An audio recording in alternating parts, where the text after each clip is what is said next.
So just putting things in perspective as to where we are as an industry, how we've got to this point. So if everyone agrees 2021 was a spectacular year, probably the best we've seen for the industry in a long time. And after that, 22 was a little bit more challenging. Things are starting to get tight. We started off with a brilliant first quarter, and then things started slowing down, and then we had the Ukraine issue, and a lot of other things also came in. Next slide, please.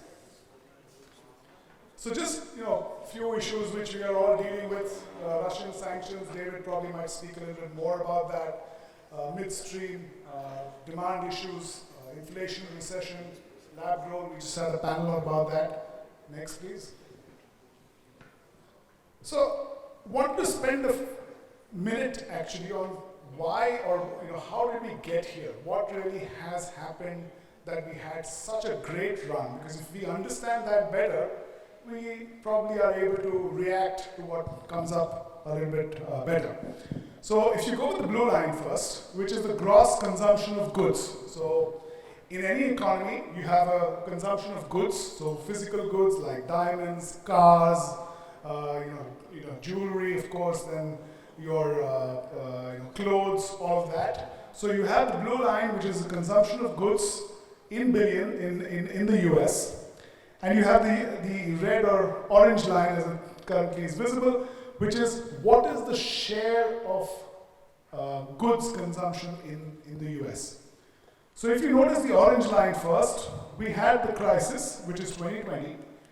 You see a sudden jump in the share of goods to the total consumption, right?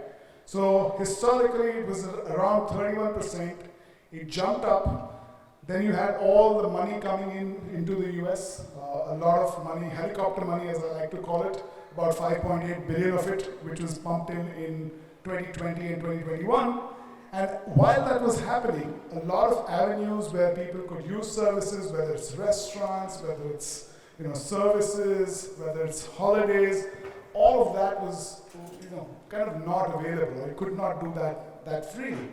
So what you saw is the share of goods consumption really shot up from about 31%, that's the 31% there, to peaking at about 35% or thereabouts by the middle of 2021. After that, it was kind of stable for a year, but now it's starting to come down. As people start, again, going back on holidays, they start going out, they start eating out, you can see that consumption has started, or that ratio has started to come down. However, when you look at the blue line, that went up, and that's kind of stayed up, because apart from this is the multiplying factor, which is what's the GDP, or what's the consumption. So that has stayed high, which means our consumption is or the consumption of goods has been flat. So if you look at jewelry for the same data, you can see that jewelry has been kind of flat for 2 years. Then we had COVID, and then it went up, and it peaked at about 50-60%. And in the last, from about September onwards of 2022, you can see that that's dropping. We'll get the latest data later this week. Next, please.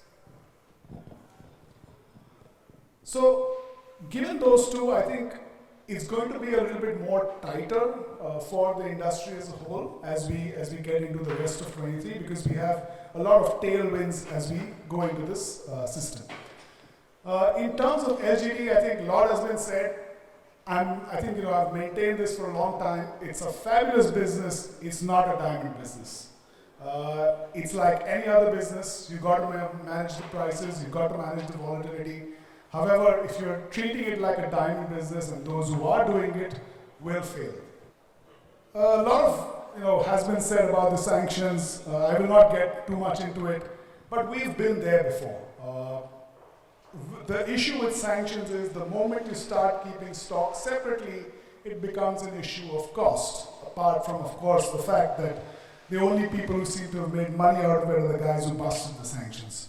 But it's a question of, is the consumer willing to pay that 10-20%? And people talked about how consumers are asking for demand, the source. Are they willing to pay that extra 10% or 20% on that jewelry? That's the question which needs to be asked. And last, what do I think for, or how are we going to end up in 2023? I think we're going to be down about 7-8% on the polish side and a little bit more on the jewelry side. Thank you.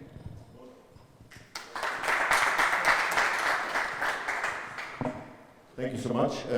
Please sit down, gentlemen. And David, join us as well. And Dave, yeah, you have the privilege of working for the biggest jewelry organization in the United States. You worked before that for JCK. And while you were selling them, now you have to sell them. And that is your task today. And let's look at what the results are of what is that? These are your next slides with your numbers. Okay, so I'm just going to give a really brief overview of kind of what's gone on in the last year, and some historical data as well. But just to make sure that you know what Jewelers of America is, we are a trade association in the United States representing about 8,000 retail doors. We also represent manufacturers. Our primary mission is to improve consumer confidence in jewelers. So everything that we do is based around improving consumer confidence. So all the things that we've been discussing this week, very common themes in all the things that we're doing. So just a quick overview of who sells jewelry in the U.S. You've seen a lot of different data here. This is JBT data.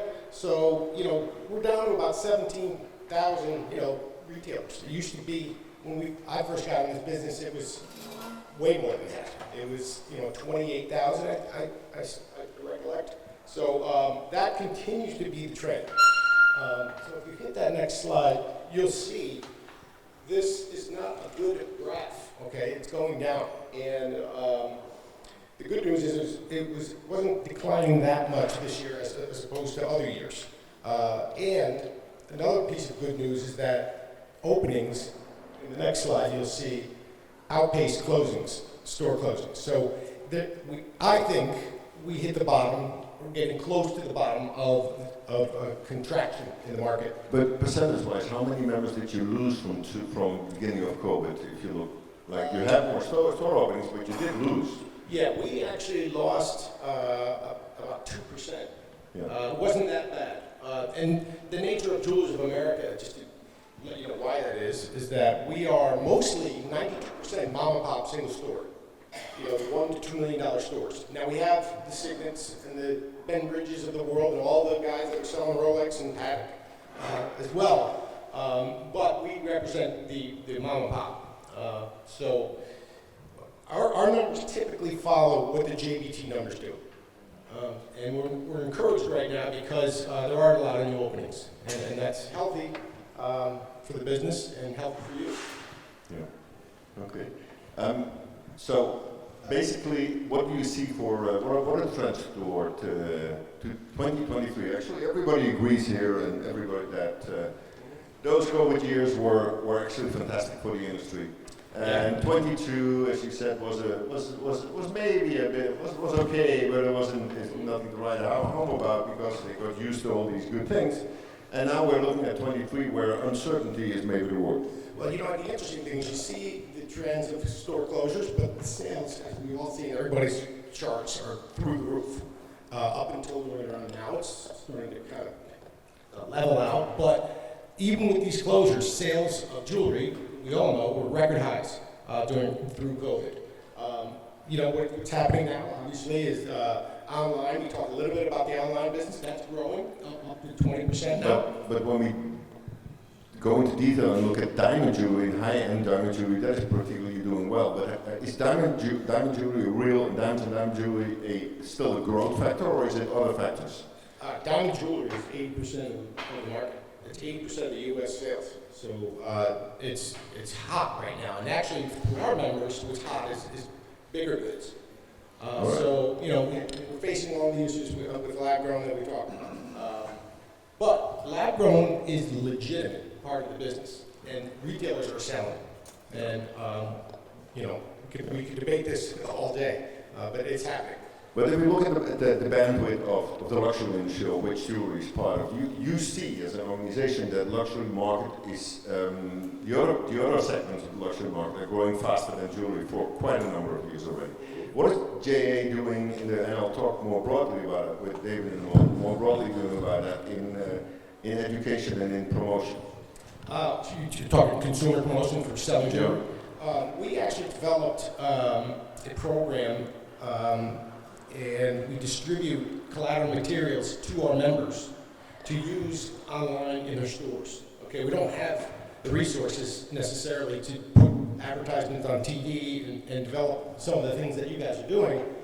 We actually tried to do this effort a few years ago, but ran out of money, quite frankly. So it's very difficult to, those media buys, as David will tell you, are extreme. We all know that. Thankfully, we have members like and jewelers out there like Signet and Tiffany, those guys, they're spending money around the holidays on advertising. You see it all the time. We're the beneficiaries of that, you know, the retailers. So other than that, it's more of a membership internal collateral materials that we provide. That's fine. But if you look at luxury, the other sectors of the luxury market, they are investing 15 to 20% of their turnovers back into promotion. You and I talked about it in an earlier conversation about that you have tried something to do like that in JA, and you were like, it's almost a shame to mention the amount of money that you got. Yeah, so let's dive into that for a moment and look. The guys over here who are in the midstream, the manufacturers and the dealers, you come to them and you ask them for money, they will still refer back to them. Some call their masters, the miners and the producers and those who sell them rough. So let's have a conversation, and you can cut into each other if you want to. But David, we had a conversation yesterday, and I said, let's talk about this tomorrow. For the hell are we going to get a situation that Ronnie in his utopia scenario said the whole supply chain is now financing the promotional activities that we are needed. What is needed, and is it a change of mind? Do things have to get worse in order to get better? That maybe you both can answer that. Yeah. Yes, I mean, I think, well, first of all, the top-end luxury brands in our category are incredibly successful. The Kerings, the LVMHs, Louis Vuitton jewelry, Tiffany jewelry, all of the Richemont, predominantly Cartier, incredibly successful, and still at the moment. The top-end jewelers are still flying at the moment. So the top end of the market is still doing incredibly well. And it's always the way. My view is it's always the middle that gets squeezed the most in tough times. And I think that's what we're seeing at the moment. I think the bottom end, the value end does well in tough times. The top end does well, particularly in luxury. There is no getting around it though. Investment in consumer communication is what drives sales. There is no way around it. And to put it into perspective, our global budget is just over $50 million. Okay? It's a huge amount of money, most of which comes from De Beers. So De Beers is still hugely supporting this industry that's there. To put that $50 million into context, that's about 10% of what Signet spends in the US alone. It's about 7% of what Tiffany spends globally. It's about 6% of what Cartier spends globally. And what we're spending is for the 80% of our industry that isn't those brands. So the big issue that we face, and I try and keep a lid on it because some of you know that I do get very frustrated by it. This industry has got unlimited potential. We are way under the potential that we have. But we have to find the mechanics that for this industry collectively, whether it's retailers, the value chain, the miners, whoever it is, we have to be able to invest. Now, obviously, the crisis we had last year is Al Rose's resignation. We lost half of our money last year, okay? I don't know whether it's a coincidence or not. We boomed in this industry when the National Diamond Council launched. I'm not going to take all the credit for that, okay? Something called COVID happened at the same time. We came out of COVID, all the rest of it. But last year, just at the point the market got tough, was when we slashed all of our media investments because we didn't have the money from Al Rosa. I don't think it's a coincidence. And so we can all sit here for days and days and days talking amongst ourselves. If we collectively, as leaders of the industry, can't come together and say, how do we find the mechanics to invest and achieve success like those luxury brands achieve success, then we will always work. This is the 40th conference, I think. Maybe in 20 years' time, and Ronnie, you were quoting for I think 10 years ago. The same discussions 10 years later that we don't resolve. And if we don't resolve them, we won't move on. Pranay, as a financial guy who looks at finances, the industry can afford it in all the stages, or not. I mean, the profit margins are clear. It is every stage on the market should be convinced, based on the data that you can throw back at them, you know, say you have to invest. I mean, as David said and as Ronnie has said, you know, I've heard this and I've had discussions about this more than 10 years ago. It's been the same issue. It's not changed. The midstream, really, if you talk of value addition, we're talking about 15-20%. So if 19 billion is the sales number, 20% is about $4 billion. Margins are low single digits or negative, as most manufacturers would tell you. Currently it's negative, so it's always going to be a challenge, and to expect the producers who are probably $14-15 billion out of a $80 billion industry to share the burden, that is not fair either. What can be done? Possibly, I don't know whether there can be some joint marketing efforts with some of the larger retailers or even the smaller ones, you know, some sort of model where they chip in as well. That's probably the only thing I think will probably work, because simply it's too fragmented. Well, yeah. I'll just jump in here and say, some of you may recall, we tried to launch a Got Milk campaign for jewelry less than 5 years ago, just before COVID actually. And it just fell flat in its face. We had collateral materials, we had presentations like this, and you know, I think we raised $100,000. So it has to happen somehow. But it's many smarter people than I have tried.